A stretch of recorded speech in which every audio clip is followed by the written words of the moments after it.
नमस्कार दोस्तों, मेरा नाम नेहा है और मैं इस समय 28 साल की हूँ।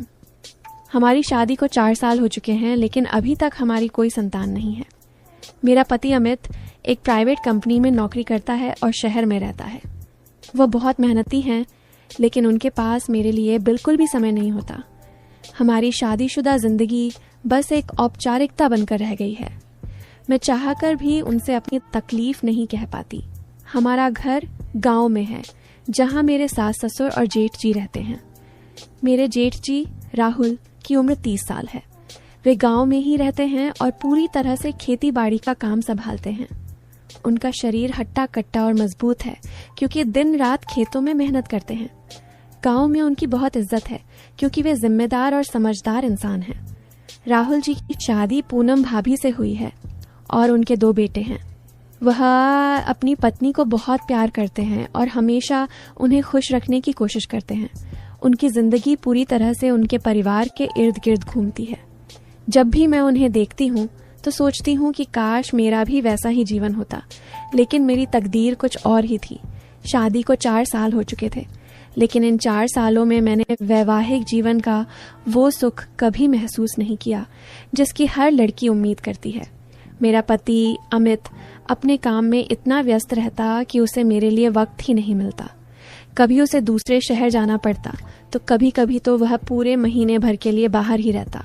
मैं बस दिन गिनती रहती कि कब वह लौटेंगे, कब मुझे उनका प्यार मिलेगा, लेकिन हर बार सिर्फ मायूसी ही हाथ लगती।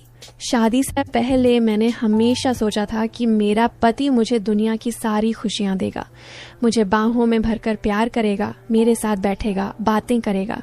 लेकिन हकीकत इससे बिल्कुल उलट थी।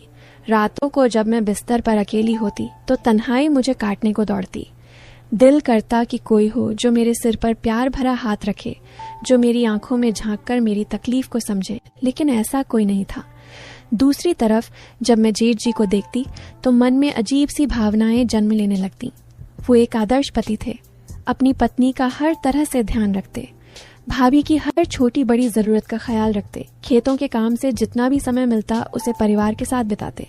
भाभी जब भी उनसे कोई बात कहती वो उसे ध्यान से सुनते और उनकी हर इच्छा पूरी करने की कोशिश करते। मैंने कई बार देखा था कि भाभी जब थकी हुई होती तो जेठ जी खुद ही काम में हाथ बटाने लगते। कभी उनके लिए चाय बना लाते तो कभी उनके सिर पर प्यार से हाथ फेरते। घर में जब भी हंसी मजाक होता तो जेठ जी अपनी पत्नी के साथ ही बैठे होते। भाभी की आंखों में वो संतोष साफ झलकता था जो एक पत्नी अपने पति के प्यार से पाती है, और यही चीज मुझे अंदर ही अंदर जलाने लगी थी। मैं खुद को समझाने की कोशिश करती कि ऐसा सोचना गलत है, लेकिन दिल पर काबू पाना इतना आसान नहीं था। जब मैं जेठ जी और पूनम भाभी को हंसते, बातें करते, एक दूसरे के साथ खुश देखते तो मेरे दिल में एक अजीब सी जलन उठती। मन में सवाल आता, क्यों नहीं अमित भी मेरे साथ ऐसे पेश आते। कई बार तो ये सोचकर आंसू भी आ जाते कि काश मेरी शादी जेठ जी से हुई होती। जब मैं पूनम भाभी को उनके साथ देखती तो मन में ये सवाल उठता कि अगर मैं उनकी जगह होती तो क्या मुझे भी इतना ही प्यार मिलता? क्या जेठ जी भी मुझे उतना ही खुश रखते जितना वो अपनी पत्नी को रखते हैं? ये ख्याल गलत था, लेकिन ये मेरे दिल में बार बार आता था। रात का सन्नाटा मेरी तन्हाई को और भी गहरा बना देता। जब पूरा घर सो जाता तो मैं करवटें बदलती रहती। कभी आंखें बंद करती तो जेठ जी की मुस्कुराहट याद आ जाती। कभी सोने की कोशिश करती तो उनके मजबूत हाथों से खेतों में काम करने का दृश्य आंखों के सामने आ जाता। जब अमित घर आते भी थे तो भी वो बस फोन में बिजी रहते। मैं कई बार चाहती कि वो मेरी तरफ देखे, मेरे पास बैठे, मुझसे प्यार भरी बातें करे, लेकिन ऐसा कुछ भी नहीं होता। शादीशुदा होकर भी मैं किसी कुंवारी लड़की की तरह प्यार के लिए तड़प रही थी। मेरे मन में बार बार ये सवाल उठता कि अगर मेरा पति मुझे प्यार नहीं दे सकता तो क्या मैं सारी उम्र इसी तरह अकेली रहूंगी? क्या मुझे अपनी जिंदगी किसी और की खुशियों को देखकर जलने में ही बितानी होगी? मैं तो पहले ही अकेली थी, तभी मेरे पति ने कहा कि मुझे काम के सिलसिले दूसरे शहर जाना पड़ेगा। हर बार की तरह इस बार भी उन्होंने जाते समय कहा था, नेहा अपना ख्याल रखना, ज्यादा सोच विचार मत किया करो, मैं जल्दी लौटूंगा। लेकिन मुझे पता था कि जल्दी का मतलब कम से कम 1 महीना तो होगा ही। उनकी बातें अब मुझे खोखली लगने लगी थी। मैं कोई शिकायत भी नहीं कर सकती थी, क्योंकि मैंने खुद को समझा लिया था कि उनकी प्राथमिकता सिर्फ उनका करियर है, मैं नहीं। अब घर के सारे काम और जिम्मेदारियां मेरी और पूनम भाभी की ही थीं। दिन भर काम में लगी रहती, लेकिन मन तो वहीं भटकता रहता, जेठ जी की तरफ। उस दिन सुबह का वक्त था। मैं आंगन में कपड़े धो रही थी। सूरज की हल्की किरणें सफ़ेद चादरों पर पड़ रही थीं और ठंडी हवा बह रही थी। मैं बाल्टी में कपड़े भिगो चुकी थी, लेकिन जैसे ही मैंने नल खोला, पानी नहीं आया। मैंने कई बार कोशिश की, लेकिन पानी की एक बूंद भी नहीं गिरी। मैंने इधर उधर देखा और देखा कि जेठ जी खेत से लौट रहे थे।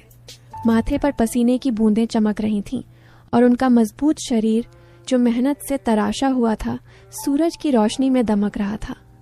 मैंने झिझकते हुए कहा, जेठ जी देखिए ना, नल से पानी नहीं आ रहा, जरा देखिए क्या हुआ। वो मेरे पास आए और बिना कुछ कहे नल की तरफ झुक गए। मैंने देखा उनकी मजबूत भुजाएं हिल रही थीं जब वो नल को घुमा रहे थे। उनके चौड़े कंधे और पसीने से भीगी टी शर्ट मेरे दिल की धड़कनें बढ़ा रही थीं। मैं खुद को रोकना चाहती थी, लेकिन उनकी मर्दानगी, उनकी मेहनत, उनका रौब, कुछ तो था जो मुझे खींच रहा था। जैसे ही पानी बहना शुरू हुआ, मैंने झट से अपना हाथ बाल्टी में डाल दिया, लेकिन मेरी कलाई उनके हाथ से छू गई। एक हल्की सी झंझनाहट पूरे शरीर में दौड़ गई। उन्होंने मेरी तरफ देखा, मैं घबरा गई और सिर झुका लिया। अब पानी आ गया, देख लो, वो मुस्कुराए। जी, थैंक यू, मैंने धीमे से कहा और जल्दी से कपड़े धोने लगी, लेकिन मेरे हाथ कांप रहे थे। उस दिन के बाद से मैं बार बार उन्हें देखने लगी। जब वो खेतों में काम करते, मैं छुपकर खिड़की से झांकती। जब वो कुर्ता बदलते और उनकी मजबूत छाती दिखती, तो मेरे गाल सुर्ख हो जाते। मन में अजीब सी बेचैनी होने लगती। क्या मुझे उनसे प्यार हो रहा था, या फिर ये महज मेरी तन्हाई थी जो मेरे जज्बातों को भटका रही थी? कई बार मैं इच्छा होते हुए भी उनके पास जाने से खुद को रोक लेती, लेकिन फिर भी मेरी आंखें बेकाबू थीं। मैं जानबूझकर उन जगहों पर जाने लगी जहां वो होते थे, कभी रसोई में, कभी आंगन में, कभी कुएं के पास। और मैंने नोटिस किया कि उनकी नजरें भी मुझे तलाशने लगी थीं। एक दिन जब मैं चूल्हे पर रोटियां बना रही थी, तो जेठ जी वहीं बैठे थे। मैंने हल्के से आटे से सने हाथ अपने बालों पर फेरे और मेरी चोटी खुल गई। बाल मेरी कमर पर गिर गए। मैंने देखा उनकी आंखें मुझ पर टिक गई थीं। मेरा दिल जोरों से धड़कने लगा। उनकी आंखों में एक गहरी चमक थी। उन्होंने अपनी नजरें हटाने की कोशिश की, लेकिन कर नहीं पाए। उस शाम बारिश हो रही थी। मैं छत से कपड़े उतारने गई, तभी बिजली कड़की और मैं डरकर पीछे हट गई। फिसलते फिसलते मैं गिरने ही वाली थी कि एक मजबूत हाथ ने मुझे पकड़ लिया। संभल कर, उनकी भारी आवाज मेरे कानों में पड़ी। मैंने ऊपर देखा, जेठ जी मेरे बेहद करीब खड़े थे। उनका हाथ अभी भी मेरी कमर पर था। मैं कुछ नहीं बोली। उन्होंने भी अपनी पकड़ ढीली कर दी, लेकिन हमारी आंखें एक दूसरे से नहीं हट रही थीं। उस पल मुझे एहसास हुआ कि यह सिर्फ आकर्षण नहीं था। मेरे दिल ने कब का अपनी हदें तोड़ दी थीं। उस दिन के बाद से कुछ बदल गया था, या शायद मैं ही बदल गई थी। पहले जहां मैं अपने पति के प्यार के लिए तरसती थी, अब मेरी आंखें किसी और को ढूंढने लगी थीं।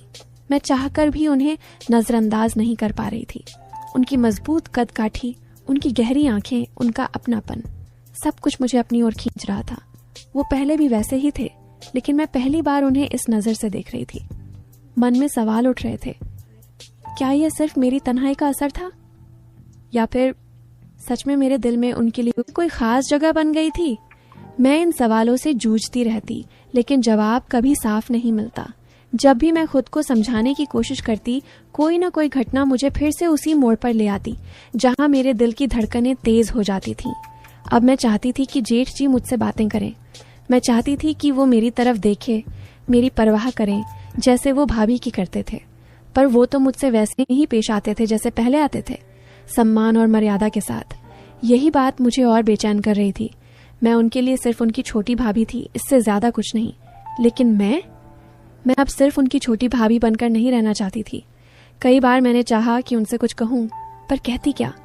क्या मैं उन्हें बता सकती थी कि मेरा मन उनके पास खिंचता चला जा रहा है? एक शाम मैं आंगन में अकेली बैठी थी। जेठ जी पास ही कुर्सी पर बैठे अपने फोन में कुछ देख रहे थे। माहौल शांत था, लेकिन मेरे दिल में उथल पुथल मची हुई थी। मैंने कई बार चाहा कि उनसे कुछ कहूं, पर मेरे होंठ कुछ बोलने से पहले ही कांपने लगते। अचानक उन्होंने मेरी तरफ देखा और वो बोले, क्या हुआ नेहा, तुम कुछ कहना चाह रही हो? उनकी आवाज में वही अपनापन था जो हमेशा होता था। मुझे लगा अब वक्त आ गया है, अब मुझे अपने दिल की बात कह देनी चाहिए। मैंने हिम्मत जुटाई। मैं धीमे से बोली, जेठ जी आप बहुत अच्छे हैं। वो थोड़ा चौंक गए, फिर हल्की सी मुस्कान के साथ बोले, अरे ये तो मुझे पहले से ही पता था, लेकिन आज अचानक ये तारीफ क्यों? मैंने नजरें झुका ली। मैं उन्हें सब कुछ कहना चाहती थी कि मैं उनके करीब आना चाहती हूँ, कि जब वो मेरे आसपास होते हैं तो मुझे एक अजीब सा सुकून मिलता है, कि जब वो खेतों में काम करते हैं तो मैं उन्हें छुप छुप कर देखती हूँ। पर मैं कुछ भी नहीं कह पाई, बस हल्के से मुस्कुरा दी। जेठ जी की तरफ मेरा खिंचाव अब किसी खुले राज की तरह था, कम से कम मेरे दिल के लिए। जब भी मैं उन्हें देखती, दिल में अजीब सी हलचल होती। उनकी आवाज़, उनका हंसना, उनका खेतों में काम करना, सब कुछ मुझे उनकी तरफ और खींच रहा था। लेकिन यह खिंचाव एक तरफा था। जेठ जी को शायद कभी एहसास भी नहीं हुआ होगा कि उनकी छोटी भाभी उन्हें इस तरह से देखती है। उनके लिए मैं बस परिवार का हिस्सा थी, बस अमित की पत्नी। उन्होंने कभी कोई ऐसी बात नहीं की जिससे लगे कि वो भी मुझे लेकर कुछ सोचते हैं, और यही बात मुझे और बेचैन कर रही थी। फिर वो दिन आया जब अमित 1 महीने बाद घर लौटे। मुझे लगा था कि पहले की तरह इस बार भी वो बस अपने काम की बातें करेंगे और मुझे नज़रअंदाज करेंगे, लेकिन इस बार कुछ बदला बदला सा लगा। घर में घुसते ही उन्होंने सामान रखा और सीधे मेरी तरफ आए। कैसी हो नेहा? उनकी आवाज़ में पहले जैसी ठंडक नहीं थी। उनके चेहरे पर वही पुराना प्यार लौट आया था जो मैंने शादी के शुरुआती दिनों में देखा था। मैंने हल्की मुस्कान दी। ठीक हूँ, आप कैसे हैं? मुझे उम्मीद नहीं थी कि वो मेरे करीब आकर मेरा हाथ पकड़ लेंगे, लेकिन उन्होंने ऐसा किया। उनका स्पर्श अलग था, पहले जैसा नहीं, बल्कि ज्यादा गहरा, ज्यादा सच्चा। नेहा, मैं जानता हूँ कि मैं तुम्हें पहले जैसा वक्त नहीं दे पाया, लेकिन अब मैं कोशिश करूंगा। मेरा दिल धड़क उठा। क्या ये वही अमित थे जिनकी गैर मौजूदगी ने मुझे किसी और की तरफ खींच दिया था? अब मेरे सामने 2 रास्ते थे, एक वो जिसे मैं इतने दिनों से देख रही थी, यानी जेठ जी, और दूसरा वो जिसे मैंने कभी अपनाया ही नहीं, यानी अमित। मेरे दिल में हलचल मच गई। क्या मैं अब भी जेठ जी के लिए वैसा ही महसूस कर रही थी? उस रात जब मैं अकेले कमरे में बैठी थी, तब मैंने खुद से ये सवाल किया, और जवाब धीरे धीरे साफ होने लगा। जब मैंने अपनी जिंदगी को गौर से देखा तो महसूस हुआ कि जेठ जी के लिए मेरा खिंचाव प्यार नहीं था, बल्कि सिर्फ एक अधूरी चाहत थी। वो चाहत जो मैंने अपने पति में देखनी चाहिए थी, लेकिन कभी देख नहीं पाई। जब मुझे अमित से वो प्यार नहीं मिला जिसकी मुझे ज़रूरत थी, तो मैंने उसे कहीं और ढूंढना शुरू कर दिया, और वो कहीं और मेरे अपने ही घर में था, जेठ जी के रूप में। लेकिन क्या जेठ जी को कभी एहसास हुआ कि मैं उनके लिए कुछ महसूस करने लगी थी? नहीं। क्या उन्होंने कभी मेरी नज़रों में कोई बदलाव देखा? नहीं। और यही सही भी था। वो वैसे ही थे जैसे हमेशा थे, अपने खेतों और परिवार में व्यस्त, अपने बच्चों और पत्नी के प्रति समर्पित। और मैं अब धीरे धीरे इस एहसास से बाहर आ रही थी। अमित अब सच में बदल गए थे। वो अब ज्यादा समय मेरे साथ बिताने लगे। रातों को जब मैं करवटें बदलती तो अब वो मेरा हाथ पकड़कर सुलाने लगे। अब जब मैं आंगन में बैठती तो मेरी नजरें जेठ जी की ओर नहीं जाती। अब जब वो खेतों में जाते तो मैं छिपकर उन्हें देखने की कोशिश नहीं करती। अब जब वो मेरे पास होते तो मेरा दिल जोर से नहीं धड़कता, क्योंकि अब मुझे पता चल गया था कि मुझे जो प्यार चाहिए था वो कहीं और नहीं, मेरे अपने पति के पास ही था।